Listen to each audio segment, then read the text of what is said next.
सब्जी में मसाला ज्यादा है। कितनी बार कहा है कि जितनी जरूरत हो बस उतना ही डाला करो। अरे मुझसे तो ऐसा कभी कभार होता है। और तुम जो हमेशा खेत में अनाप शनाप कीटनाशक डालते हो, उसका क्या? ठीक ही तो कह रही है बहू। देख, खेत में उतनी ही दवा डाल जितनी जरूरत हो। याद रखो, कीटनाशक जहरीले होते हैं।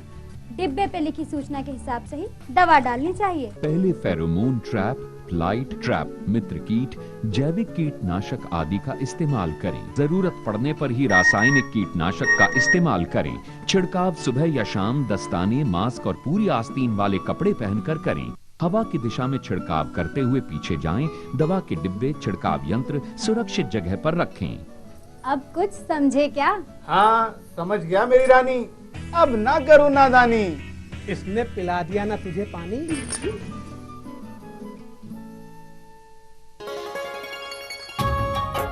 आप किसान भाइयों की खेती बाड़ी से जुड़ी हर समस्या का कृषि विशेषज्ञों द्वारा तुरंत समाधान।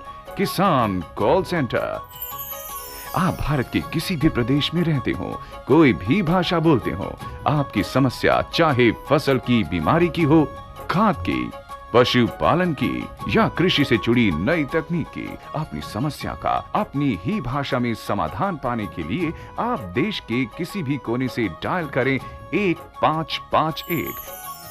विशेषज्ञ द्वारा आपको दी जाने वाली ये सलाह बिल्कुल निशुल्क है। ये सुविधा प्रातः 6 बजे से रात्रि 10 बजे तक निशुल्क उपलब्ध है। किसान कॉल सेंटर यानी 1551। ये लो और बताओ। बस। अरे ये क्या भैया जी, बस इतनी सी रासायनिक खाद? किसानी छोड़ रहे हो क्या? किसानी नहीं, नादानी छोड़ रहे हैं। मिट्टी की जांच कराई है। अब तो लालाजी जितनी जरूरत है उतने ही उर्वरक खेत में डालेंगे। हाँ, किसान भाई आज ही अपने जिले की नजदीकी भूमि परीक्षण प्रयोगशाला में मिट्टी की जांच जरूर करवाएं और मिट्टी में पोषक तत्व, नमी व पौधे के विकास को देखते हुए केवल जरूरत के अनुसार ही पोषक तत्व डालें। और हाँ, मिट्टी में गंधक, जस्ता, बोरोन जैसे सूक्ष्म पोषक तत्वों का पता लगाना भी न भूलें।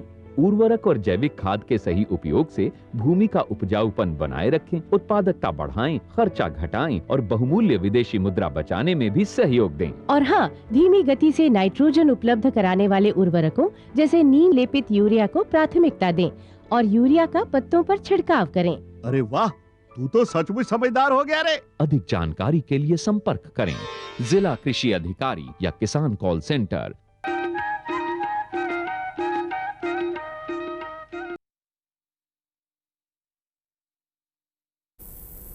कृषि दर्शन देखिए जम्मू किसान भाई बहनी में राम राम। संगवारी हो, आज चर्चा के विषय है मधुमक्खी पालन से अपना आर्थिक लाभ कैसे बढ़ाओ। और ये विषय में चर्चा करे बर हमारे बीच में आवे श्री शिरीष चंद्र अग्रवाल जी, भारतीय वन सेवा के सेवानिवृत्त प्रधान मुख्य वन संरक्षक रहे हैं और पूर्व छत्तीसगढ़ राज्य औषधि पादक के बोर्ड के सीईओ भी रहे हैं। वन प्राणी लघु वन उपज के प्रबंधक भी रहे हैं और संचालक भी रहे हैं और इनला काम करे के बहुत लंबा समय के अनुभव है। आज एक लाभ हम लोग चर्चा करबो। सर जी, आप यहाँ आए के लिए आपको बहुत बहुत धन्यवाद, स्वागत है आपके। और हमारे बीच में हैं डॉक्टर अरुण त्रिपाठी जी, वरिष्ठ वैज्ञानिक, इंदिरा गांधी कृषि विश्वविद्यालय के। आपको के स्वागत है सर चर्चा। नमस्ते। संगवारी हो, आप मन हमला फ़ोन कर सकते हो, मधुमक्खी पालन से कोई प्रश्न है आपके बीच में था। और हमारा टोल फ्री नंबर है 1800-233-9418। टोल फ्री नंबर एक बार फिर मैं बता देता हूँ, 1800-233-9418। संगवारी हो, आओ मधुमक्खी पालन से ले करके या वन में जंगल में कैसे ढंग की मधुमक्खी से एकत्र करना, एक बार हम आप मन बर बहुत सुघर ढंग ले फिल्म बनाए हैं। वो फिल्म ल देखबो, ओकर बाद फिर चर्चा करबो।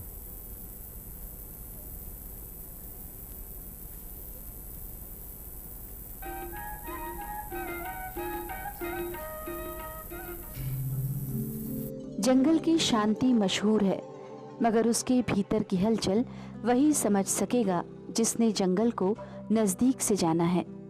ऊपर से बहुत खामोश रहने वाले वनों की सुगबुगाहट ताड़ने की चीज है। प्रकृति की नियमावली से बंधी हुई वनों के भीतर छुपी लाखों जिंदगानियां अपने वक्त में ही नजर आती हैं और उन्हें ही नजर आती हैं जिन्हें देखना आता है।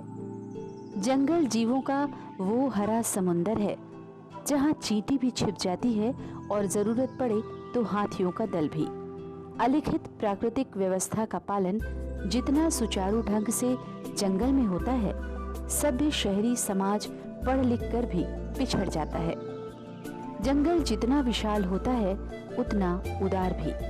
जंगल है तो जीवन है, जंगल में जीवन ही जीवन है ना ये हैरानी की बात कि जंगल में बैठा कोई जीव इंसानों के लिए जीवन बुन रहा होता है। जी हाँ, ऐसे बहुत से जीव हैं जंगल में जो इंसानों को किसी रूप में रोजगार मुहैया कराते रहे हैं। जंगल को सबका ख्याल रहता है, उनका भी जो शिकार करके ही जी पाता है और उनका भी जो तब तक ही जीता है जब तक शिकार न हो जाए। जंगल की मधुमक्खी में ही इतनी क्षमता होती है कि वो गांव के गांव आदिवासियों को निरंतर आय का साधन दे दे।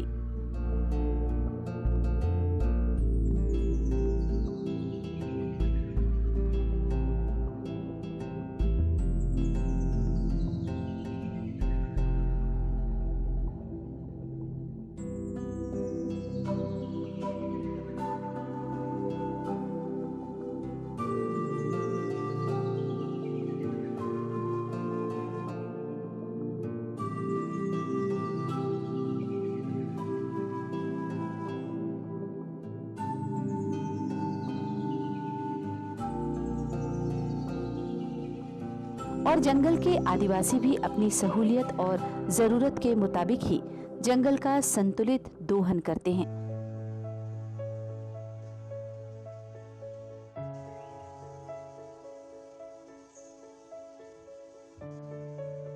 जंगल को नष्ट करने का काम जंगल के आदिवासी कभी नहीं करते, क्योंकि वो जानते हैं यही जंगल उनका आज है और यही आने वाला कल भी।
छत्तीसगढ़ के गरियाबंद और चिल्फी घाटी क्षेत्र के आदिवासियों ने जंगल से शहद उत्पादन की वो तकनीक ढूंढ निकाली है कि अब शहद भी निकल जाता है और मधुमक्खी का छत्ता भी सुरक्षित ही रहता है।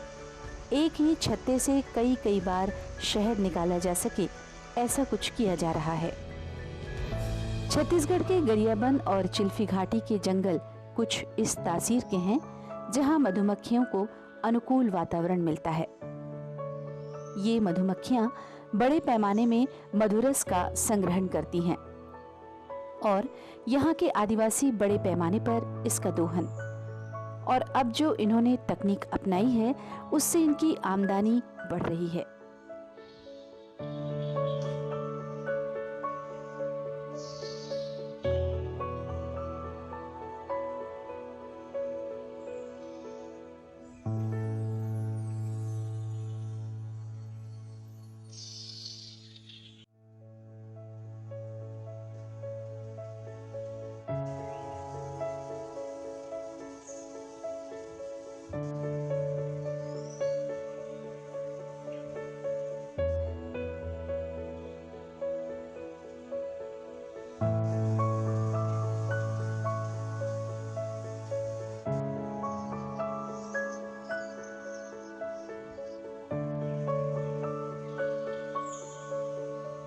आदिवासियों की इस शुभ मंशा को बढ़ावा देने के लिए छत्तीसगढ़ शासन का वन विभाग आगे आया है।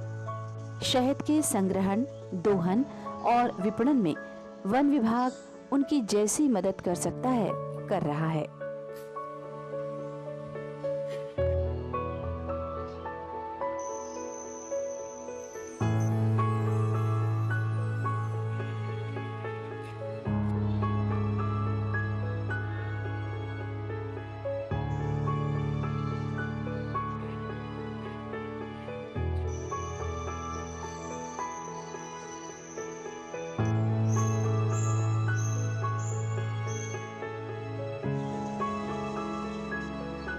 मधुरस से अपने जीवन में मिठास घोलने वाले ये आदिवासी मधुमक्खियों के कठोर परिश्रम से संग्रहित रस को तो छीन रहे हैं, मगर कमाल ये है कि उसके आशियानों को तोड़कर रख देने वाले दुश्मन नहीं हैं। शासन का वन विभाग हर संभव कोशिश कर रहा है कि जंगल पर आश्रित आदिवासियों का जीवन भी आकार पाए और जंगल का स्वरूप भी न बदले। इस काम के लिए वन विभाग द्वारा आदिवासियों को न सिर्फ आवश्यक संसाधन दिए जा रहे हैं, बल्कि इस विषय में सुझाव, समझाइश और शिक्षा भी दी जा रही है।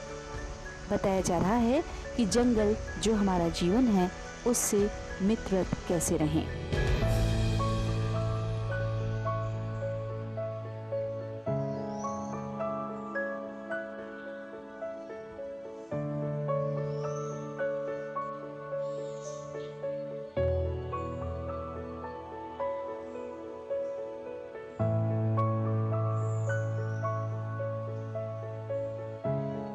मेरा नाम गोल्डी सोनी है और मैं ये वन विभाग से कम 5-7 साल हो गया जुड़े।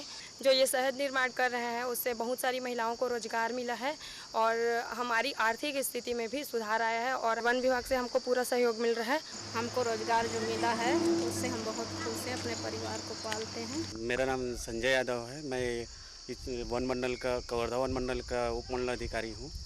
ये हमारा प्रसंस्करण केंद्र लगभग 12-13 साल से स्थापित है। शहद क्षेत्र, इस क्षेत्र में बहुत अधिक मात्रा में शहद होता है और ये शहद को ग्रामीण जन अपनी सुविधा से अपने से बहुत सिस्टमैटिक ढंग से निकालते हैं और उसको निकालने के बाद हमको यहाँ उन लोग जो शासन के जो दर है न्यूनतम समर्थन मूल्य उसमें बेचते हैं, जिसमें खरीदते हैं और इसका प्रसंस्करण को यहाँ जो स्व सहायता महिला जो पहले से कार्यरत उन लोग करते हैं और काम करने के बाद ये जो शहद को हम लोग अपने जो पूरा छत्तीसगढ़ में जितने संजनी मार्ट है, 6 मार्ट है लगभग यहाँ वहाँ उसके माध्यम से बेचते हैं और जो उससे लाभ होता है उस लाभ को हम लोग इस महिला स्व सहायता में सभी सदस्यों में बांट देते हैं, जिससे इनका आर्थिक स्थिति में सुधार हो रही है। साथ ही चूँकि ये इन लोग जंगल से लाते हैं निकाल के, तो एक प्रकार से हमारा जंगल को बचाने का ही ये अप्रत्यक्ष प्रयास कहा जा सकता है। तो किसान भाई हो देखे हो कि कतेक सुघर ढंग ले फिल्म देखें कि जंगल से हमारे आदिवासी भाई मन शहद ला एकत्रित करत हैं। संगवारी हो, आओ चर्चा में आप मन के स्वागत है। अग्रवाल साहब, आप बताते कि जैसे कि जल, जंगल, ज़मीन और ये है जीवन के आधार है। अगर जंगल नहीं रही तो जीवन की कल्पना भी नहीं करे जा सके। तो आप बताते कि जल, जंगल, ज़मीन से जुड़े हुए आदिवासी भाई मन जंगल से जो जीवन को उपार्जन करत हैं और खासकर मधु एकत्रित करने में, मधुमक्खी के पालन में एक मन के योगदान के बारे में आप विस्तार से चर्चा करते हैं। जी, जंगल, जल और जंगलवासी या वनवासी, जी सर, ये एक बहुत ही मजबूत तंत्र है, इकोसिस्टम है। और इस इकोसिस्टम में, इस पारिस्थितिकी तंत्र में हर एक प्राणी, चाहे वो बहुत सूक्ष्म हो, कीट पतंगा हो या बड़े प्राणी हो, विशालकाय प्राणी हो या मनुष्य हो, इनका आपस में बड़ा एक जीवंत संबंध रहा है और हमेशा एक दूसरे से जो भी उन्होंने अपने उपयोग की कोई वस्तु ली उसको हमेशा एक विनाश विहीन विदोहन की पद्धति पर और सतत संवहनीय पद्धति पर एक वैल्यू चेन निर्माण का कार्य किया। वास्तव में वनों में जो मधुमक्खी हैं ये पूरे वन के पारिस्थितिकी तंत्र को और बायोडाइवर्सिटी जैव विविधता के संरक्षण संवर्धन के लिए बहुत महत्वपूर्ण अंग है। पूरे विश्व में जितने जहाँ वृक्ष हैं वन हैं उनमें लगभग 90% तक योगदान ये मधुमक्खियों के कुल का होता है। और कहते हैं कि पर परागन के लिए सबसे सही माध्यम मधुमक्खी को ही मानते हैं। ये सबसे प्रभावी वो रहे सदस्य रहे जो पर परागण करके विभिन्न प्रकार की वनस्पति प्रजातियों को, विभिन्न प्रकार के पेड़ पौधों को समृद्ध करने में, विकसित करने में उन्होंने पूरा अपना योगदान दिया। अब वो जो उनके द्वारा बनाया गया मधु है उस मधु को, शहद को भी उपयोग करने के लिए अपने उनके पौष्टिक गुणों के कारण, औषधीय गुणों के कारण और कई प्रकार के लाभों के कारण शहद को प्राप्त करके, मधुमक्खी के छत्ते से प्राप्त करके हर एक प्राणी, इवन कीट पतंगे भी और बड़े विषायकाल प्राणी भी, मनुष्य भी अपने खाद्य पदार्थ के रूप में उपयोग करते रहे। तो इस प्रकार से खाद्य श्रृंखला का भी एक महत्वपूर्ण घटक के वो जनक हैं मधुमक्खी के जो कुल है। तो इस प्रकार से बायोडाइवर्सिटी कंजर्वेशन में मधुमक्खियों का बहुत विशाल योगदान रहा और अगर इस कुल का योगदान नहीं रहे तो बायोडाइवर्सिटी को बड़ा आघात पहुंचेगा। और आदिवासी समुदाय ने, ग्रामीणों ने इस विषय को, इस महत्व को बड़ी अच्छे से समझा। इसलिए आज भी जो हमारे नैसर्गिक वन हैं उनमें बड़ी ही सुगर तरीके से, बहुत ही विनाशविहीन विदोहन की प्रक्रिया को पालन करते हुए हमारे आदिवासी ग्रामीण जीविकोपार्जन के तरीके के रूप में उपयोग करते हैं, ना कि अर्थ लाभ के लिए। हाँ जी। और इसके साथ ही साथ उसको अपनी खाद्य श्रृंखला में जोड़ते हुए आज जिस प्रकार से पूरे विश्व में शहरों में भी शहद के औषधीय और पौष्टिक गुणों को समझते हुए लोगों ने अपने खाद्य सामग्री का एक महत्वपूर्ण अंग बना लिया है। सुबह उठते हैं तो गर्म गुनगुने पानी के साथ या हर्बल चाय के साथ या खाद्य पदार्थ में, इवन जो कॉन्फेक्शनरी के आइटम बन रहे हैं, बिस्किट बन रहे हैं, केक बन रहे हैं, उसमें भी शहद का उपयोग होता है।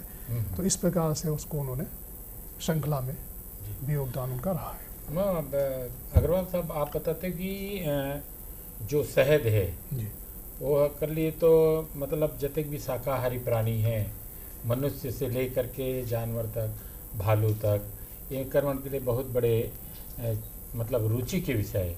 लेकिन आप बताते कि मधुमक्खी से और का चीज़ मिलते हैं हम लोग, केवल शहद के अलावा और कुछ मधुमक्खी से हम प्राप्त करते हैं? जी, मधुमक्खी से शहद के अलावा बी वैक्स बोलते हैं मोम, जो कई प्रकार के औषधीय उपयोग में लाया जाता है। उसके अलावा मधुमक्खी के जो डंक में विष होता है, बी वेनम बोलते हैं, उसको भी औषधि निर्माण में उपयोग करते हैं। और भी कुछ रासायनिक घटक होते हैं। चूँकि शहद बहुत ही एक अद्भुत antioxidant, anti inflammatory, anti microbial गुणों से परिपूर्ण है, इसलिए उसके पौष्टिक और औषधीय गुण दोनों ही हैं। त्रिपाठी साहब, आप बताते हो कि ये अभी तो अग्रवाल साहब बताएंगे कि जंगल से मधुमक्खी के कैसे संग्रहण करें, लेकिन आजकल व्यावसायिक रूप से ग्रामीण क्षेत्र में, खासकर वनांचल क्षेत्र में, और आप तो बलरामपुर है, चांगरो जैसे क्षेत्र है, वो क्षेत्र में बहुत बड़े तादाद में ग्रामीण मधुमक्खी पालन करते हैं। तो अगर तकनीकी बात का है, कैसे ढंग की मधुमक्खी पालन करे जाए और का बात के ध्यान रखे जाए, विस्तार से बताते हैं। देखिए, मधुमक्खी पालन जहाँ भी करना है, सबसे पहले उस क्षेत्र के 3 किलोमीटर के दायरे में उपलब्ध जो फूल हैं, मधुमक्खी का भोजन होते हैं पराग, तो साल भर उसको फूल चाहिए। तो पहले सर्वे कर लेना चाहिए कि वर्ष में किस महीने में कौन सा फ्लोरा, कौन सा फूल मधुमक्खी के लिए उपलब्ध रहेगा। पहली बात, उसके हिसाब से ही हमको मधुमक्खी पालन वहाँ पर शुरू करना चाहिए। इसके अतिरिक्त ये देखना चाहिए कि जहाँ भी मधुमक्खी पालन हमें करना है वो शांत क्षेत्र हो, वहाँ शोर शराबा, हार ना बजे, मुख्य सड़कों के किनारे मधुमक्खी पालन नहीं करना चाहिए, क्योंकि मधुमक्खियाँ बहुत संवेदनशील होती हैं, सामाजिक कीट है ये। तो इन बातों का ध्यान रखना चाहिए और तब मधुमक्खी पालन वहाँ पर शुरू करना चाहिए। इसके अतिरिक्त मधुमक्खी पालन शुरू करने के लिए एक सबसे महत्वपूर्ण बात है, चूंकि ये कीड़ा है, इसमें बी विनोम भी होता है, इसकी जानकारी, इसके लिए सबसे पहले 4 से 5 दिन का प्रशिक्षण कार्यक्रम चलाया जाता है। ये प्रशिक्षण इंदिरा गांधी कृषि विश्वविद्यालय की जो परियोजना चल रही है अंबिकापुर में, इसकी जो अखिल भारतीय मधुमक्खी पालन परियोजना है, वहाँ पर प्रशिक्षण कार्यक्रम आयोजित किया जाता है। हर जिले में कृषि विज्ञान केंद्र है, वहाँ पर प्रशिक्षण आयोजित किया जाता है। तो पहले इसके बारे में पूरा प्रशिक्षण ले लें, जानकारी ले लें कि कौन सी स्पीसीज का पालन करना है, क्या उसके लिए फीड है, कहीं कीड़े का प्रकोप हो, उसमें कोई बीमारी लग जाती है तो उससे कैसे बचाव करें, कैसे उसको साल भर पोषण दें, किस तरीके से उनको अलग करने का जो डिवीज़न होता है, दूसरी रानी बनने, परिवारों का अलग करना, ये सारी जानकारी प्राप्त करके छत्तीसगढ़ में बहुत ही अनुकूल जलवायु है मधुमक्खी पालन के लिए, तो तब ये कार्य शुरू किया जा सकता है। जी अग्रवाल साहब, हम देखिए ना फिल्म में कि बहुत ऊंचाई में मधुमक्खी अपना छत्ता बनाते जी। और देखें कि वो में मधुमक्खी निकालने वाला ऊपर चढ़ा थे, एक रस्सी खींचा थे और एक नीचे बाल्टी भी रखे हैं, तो छत्ता में गिर, ये तो बहुत बड़े जोखिम और रिस्क वाले चीज़ें। तो आदिवासी भाई माना तो एक जीविकोपार्जन के रूप में करत रही ने, लेकिन देखें कि एक छोटे से प्लांट भी हमला फिल्म में देखे ले मिली, और आदिवासी महिला मना बोला पैकिंग भी करके एक व्यवसाय के रूप में डब्बा वाला पैक करी। तो बताते रहते एक रिस्क का बात ला, कैसे आप मतलब कुछ ट्रेनिंग भी देते हो का? जी, वास्तव में शहद संग्रहण बहुत पुराने समय से वनों में चला आ रहा है। तो आदिवासी ग्रामीण जन पहले अपने तरीके से पेड़ के नीचे धुआं करके, विशेष रूप से जो शहद का जो छत्ता बनता है, मधुमक्खी का छत्ता जो बनता है, वो साल, महुआ या सेमल, बरगद, पीपल आदि वृक्षों पे, बड़े वृक्षों पे बनता है। तो वह अपने तरीके से रात के अंधेरे में जा करके नीचे कुछ धुआं करके, कुछ लकड़ी वगैरह जला करके धुआं करके मधुमक्खी को छत्ते से दूर भगा करके फिर पेड़ पर चढ़ करके करते थे। लेकिन निश्चित रूप से उनके पूरे कार्य में बहुत ज़्यादा रिस्क रहता था, और मधुमक्खी के छत्ते को काटते समय भी कई बार उनको तकलीफ़ ये जाती थी कि छत्ता टूट के गिर गया या छत्ता पूरा तक नष्ट हो गया। तो वन विभाग में और वन विभाग के अंतर्गत छत्तीसगढ़ राज्य लघु वनोपज संघ एक संस्था है, जिसके द्वारा ऐसे क्षेत्रों को चिन्हित किया गया जहाँ पे मधुमक्खी का नैसर्गिक रूप से पालन होता रहा है। उन क्षेत्रों को चिन्हित करके हमारी प्राथमिक लघु वनोपज सहकारी समितियों में सम्मिलित किया गया, और ऐसे क्षेत्रों में शहद संग्रहण का कार्य करने वाले आदिवासी ग्रामीण भाइयों को एक समन्वित तरीके से, एक व्यवस्थित तरीके से ट्रेनिंग का कार्य प्रारंभ किया गया। ये कार्य लगभग मैं समझता हूँ कि छत्तीसगढ़ राज्य गठन के पश्चात से बहुत अधिक व्यवस्थित तरीके से शुरू हुआ। और प्रशिक्षण के बाद उनको कुछ आवश्यक उपकरण दिए गए, जैसे आपने देखा होगा फिल्म में, उनको पूरी एक ऐसी वर्दी दी गई है हरे रंग के कपड़ों की, जिससे मधुमक्खी काटे नहीं, और हरा रंग इसलिए कि जिससे कि वो वृक्ष के साथ उनका कलर में कैमोफ्लेज हो जाए, मिश्रित हो जाए, जिससे कि मधुमक्खियों को दूर से आवाज़ ना हो पाए कि कोई उनको उनके छत्ते से शहद निकालने आ रहा है। इसके साथ धुआं करने के लिए फ्यूमिगेशन मशीन दी गई है, जिसको कंधे पर रख करके चलते हैं। चूँकि ये दिन के समय संग्रह दिखाया गया इसलिए वो मशीन नहीं दिखाई गई, वरना अधिकांश जब ये रात में चलते हैं संग्रह करने के लिए तो उससे धुआं करने का काम भी करते हैं। इसके अलावा छत्ते को काटने के लिए कटर जो वैज्ञानिक पद्धति से बने हुए हैं, सीढ़ी, ये सब चीज़ें उनको दी गई हैं, बाल्टी, कटर, ये सब चीज़ों का उपयोग करके ये वैज्ञानिक तरीके से विनाश विहीन विधोन पद्धति से संग्रह करते हैं। एक चीज़ आपने इसमें गौर की होगी कि पूरे जो मधुमक्खी का छत्ता होता है उसमें कई कक्ष होते हैं, 4 से लेकर के अधिक भी होते हैं। तो विनाश विहीन विदोहन पद्धति से जब कार्य करते हैं तो उसमें से एक कक्ष को पहले ये काटते हैं और उससे शहद निकालने के बाद फिर कुछ समय बाद जब उसका रिपेयरिंग हो जाती है, मधुमक्खियों में बड़ी एक विशेषता होती है कि अपने छत्ते के उस कक्ष को बहुत जल्दी वो फिर से गठित कर लेते हैं, तो फिर इस प्रकार से ये कार्य करते हैं। पाटिल साहब, आप बताते हैं कि आप जैसे ट्रेनिंग की बात कर रहे हो, तो ट्रेनिंग में एक मतलब खेती से जुड़े हुए व्यवसाय के रूप में मधुमक्खी पालन, तो महिला मल्ला, ग्रामीण महिला मल्ला एक आर्थिक लाभ ला बढ़ाएगा। जब ट्रेनिंग देते हो तो ट्रेनिंग के बाद में वाला कुछ ये कि मधुमक्खी के डब्बा हम देखें कई जगह कि मधुमक्खी के ऐसे खंड खंड डब्बा रहते और पूरा अंदर में मधुमक्खी रहते, तो कैसे ढंग के उनका आर्थिक लाभ बढ़ते और आर्थिक लाभ के प्रयोजन से मधुमक्खी पालन कतेक लाभकारी व्यवसाय है, जरा बताते। देखिए, मधुमक्खी पालन का जो प्रशिक्षण दिया जाता है, प्रशिक्षण के साथ साथ उनको जो सामग्री मधुमक्खी पालन में जो लगती है वो भी उनको उपलब्ध कराई जाती है। महत्वपूर्ण बात है, अभी हम लोगों ने देखा कि जो वन क्षेत्रों में हम लोग मधुमक्खियों का जिस तरीके से उनसे शहद एकत्रित कर रहे हैं, मधुमक्खियों की 4 प्रजातियां मुख्य रूप से होती हैं। एक जो एपिस डॉर्सेटा होती है, जिसको अभी आपने छत्ते देखे पेड़ में लगे हुए वीडियो में, वो होती है। दूसरी एक एपिस फ्लोरिडा होती है, जो छोटी मक्खी होती है, जो व्यावसायिक रूप से मधुमक्खी पालन के लिए उपयुक्त नहीं होती। 2 प्रजातियां, जो एक एपिस मेलिफेरा है और एक एपिस सेराना इंडिका है, जो भारतीय मक्खी है। ये मधुमक्खी व्यावसायिक रूप से मधुमक्खी पालन के लिए उपयुक्त प्रजातियां हैं। इनमें से भी जो एपिस सेराना इंडिका है वो उससे शहद उत्पादन 12 से 15 किलो साल भर में मिलता है एक पेटी से। इसी तरीके से जो एपिस मेलिफेरा है उससे तो 25 से 30 किलो तक शहद एक पेटी से एक वर्ष में प्राप्त की जा सकती है। अब रही बात कि जब हम प्रशिक्षण देते हैं महिलाओं को, स्वयं सहायता समूह जो वन के क्षेत्रों में जो पहले से करते रहे हैं, ऐसा हम लोगों ने इंदिरा गांधी कृषि विश्वविद्यालय और शासन, वन विभाग और उद्यानिकी विभाग, शासन के इन 3 विभागों ने मिलकर के जो छोटे छोटे स्वयं सहायता समूह इसके लिए भी बनाए गए हैं, किस तरीके से मधुमक्खी पालन हमारी किसान भाई कर सकें। और इसमें क्या हो रहा है कि कम से कम 10 जो मधुमक्खी के बॉक्स हैं ये हम लोग उपलब्ध भी कराते हैं। यहाँ से शुरुआत करनी चाहिए। मधुमक्खी पालन में जो उपयोग में बात होती है कि जो स्मोकर है मधुमक्खी का, जो अभी आपने देखा इस वीडियो में कि काट के लाते हैं और उसको बारी बारी से कटर से काटा जाता है।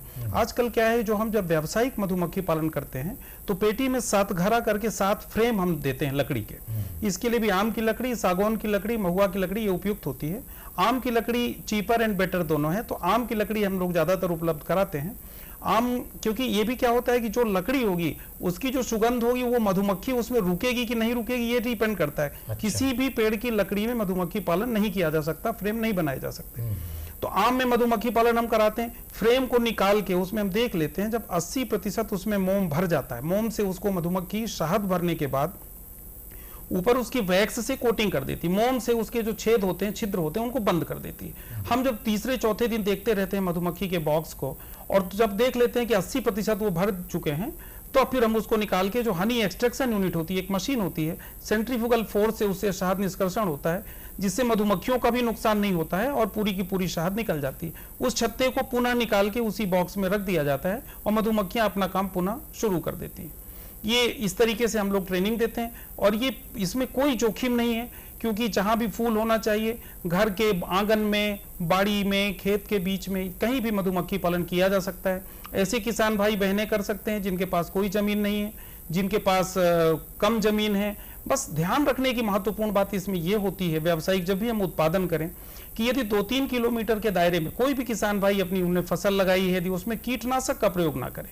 यदि कीटनाशक का प्रयोग करना बहुत अनिवार्य हो तो जो भी मधुमक्खी पालक है उनको बता के करें, जिससे कम से कम 1 दिन 2 दिन के लिए मधुमक्खियों को बॉक्स के अंदर ही रहने दिया जाए, क्योंकि मक्खियां शाम को आ जाती हैं, सवेरे करीब 5 बजे 6 बजे से निकलना शुरू हो जाती हैं। 8 बजे से लेकर के 1 बजे तक जो सवेरे का समय होता है, इस दौरान मधुमक्खियां विभिन्न फूलों में जाती हैं और वहां से एक मधुमक्खी एक बार में कम से कम 100 फूलों में जाती है और वहां से जो पॉलेंस है, परागकण है, उसको एकत्र करके लाती है। तो इस तरीके से हम करें और आवश्यक सावधानियां लें तो मधुमक्खी पालन में काफी अच्छा लाभ है। 50 पेटी, यदि मधुमक्खी पालन 50 पेटी से कोई किसान भाई, कोई उद्यमी युवा शुरू करना चाहें तो इसमें से किसान भाई को 50,000 रुपए की कम से कम आय साल भर में हो सकती है। ये कम न्यूनतम है। ये भी निर्भर करता है कि आपका जो मधुमक्खी की स्पीसीज आपने कौन सी ली है, मेलिफेरा है कि एपिस सेराना इंडिका है, औसतन ये अच्छे लाभ का धंधा है। और सबसे महत्वपूर्ण बात है कि इसके जो फसलें लगी होती हैं, क्योंकि ये पर परागण मधुमक्खियों के द्वारा जो विभिन्न तिलहनी फसलें खास तौर से हैं, लीची है, आम है, जो आपका धवरा फूल होता है जंगल में, यूकेलिप्टस है, इनमें सब में फूलों से जो फॉरेजिंग करती हैं, तो जो तिलहनी फसलों में भी फसलों का में उत्पादन ज़्यादा होता है, जो दाने बनते हैं वो पुष्ट दाने बनते हैं, साथ में शहद भी मिलती है। और मधुमक्खी पालन का काम जो भी बहनें किसान भाई हमारे करते हैं, मधुमक्खियां जो डंक मारती हैं, मुझे तो बहुत कितने बार मधुमक्खियों ने डंक मारा होगा, बाद में ऐसी दोस्ती हो जाती है कि मक्खी हमारे शरीर में भी चढ़ी रहती हैं, तो उनको ये भरोसा है कि यहाँ से हमें ये नुकसान नहीं करेंगे, तो वो डंक नहीं मारती। यदि मधुमक्खियों ने डंक मारा है तो जैसा अभी अग्रवाल साहब बता रहे थे कि जो बीबीनोम होता है, गठिया बात के लिए बहुत अच्छी दवा है। मेरा जिसने भी मधुमक्खी पालन किया उसको कभी जोड़ का दर्द और ये बात का दर्द ये नहीं हो सकता, क्योंकि वो जो बीबीनोम होता है उससे वो दवाएं बनती हैं। तो ये मधुमक्खी पालन अत्यंत लाभ का धंधा है और हमारे किसान भाइयों को करना चाहिए। जी जी। तो अग्रवाल साहब, आप बताते कि आज जंगल में हमारे आदिवासी भाई मन जंगल बचाए भी है, जंगल में आज व्यावसायिक रूप से मधुमक्खी के पालन करते, आप मनोला प्रशिक्षण भी दे हो, और ऊंचे ऊंचे पेड़ से वो जंगल से निकालत जाते हैं शहद ला, और शहद एक तरह से जीवन में बहुत कन औषधि के काम भी करते हैं। तो आप एक संदेश देते हो हमारे किसान भाई मल्ला कि कतेक आवश्यक है मधुमक्खी पालन के व्यवसाय और कतेक लाभकारी है? सभी से मेरा आग्रह है कि छत्तीसगढ़ प्रदेश की जलवायु, छत्तीसगढ़ प्रदेश के वन, ये वास्तव में हमारे लिए बहुत गर्व का विषय है। और अभी आपने जो कोरोना का संक्रमण काल रहा, इसमें भी आपने इस बात को अनुभव किया होगा कि यदि हम वनों के नज़दीक हैं, प्रकृति के नज़दीक हैं, वन अपने आप में बहुत ही मजबूत समृद्ध इकोसिस्टम है, पारिस्थितिकी तंत्र हैं, जिसमें रहने वाले हर प्राणी, कीट पतंगे से लेकर बड़े से बड़े प्राणी तक बहुत उनका विशिष्ट रोल है जो उनको करना है। इसमें मधुमक्खी का कितना महत्व है ये भी मैं पूर्व में बता चुका हूँ। तो यह निश्चित रूप से वन है तो समृद्ध जैव विविधता है, समृद्ध जैव विविधता है तो जीवन है, और आदिवासियों के लिए, उनकी खुशहाली के लिए वनों को बचाना, वनों को बचाने का मतलब जल को बचाना, अच्छी वायु को बचाना, वायुमंडल को सुरक्षित रखना, ये सब आपस में जुड़ी चीज़ें हैं। तो सभी से मेरा एक आग्रह है कि अपने आसपास की जैव विविधता को बचाइए, वनों को बचाइए, समृद्धशाली बनिए। धन्यवाद। संगवारी हो देखियो कि मधुमक्खी पालन बहुत लाभकारी व्यवसाय है। मधुमक्खी पालन आप जैसे कि त्रिपाठी साहब बताई कि ओकर घर में खेत नहीं है, खार नहीं है, कुछ नहीं है, तब होले वह मधुमक्खी पालन कर सकते और उनमें से आमदनी बढ़ा सकते। खासकर हमार ग्रामीण महिला दीदी मन है, वह मन समूह बना के मधुमक्खी पालन कर सकते। संगवारी हो, हम जाए के बेरा हो गए, लेकिन अवैया बेरा में फिर एक अच्छा जानकारी की बात लेकर के आप मन के बीच में आवो। और आज अग्रवाल साहब आज हमारे बीच में आप आए और अत्यंत सुघर जानकारी दे, एक बार आप लोग बहुत बहुत धन्यवाद। त्रिपाठी साहब आप लोग भी बहुत बहुत धन्यवाद, और हमारे जम्मू किसान भाई बहन मन ला बोलो बहुत बहुत धन्यवाद। संगवारी हो, जाए के बेरा हो गए, सबो किसान भाई बहनी मन ला राम राम।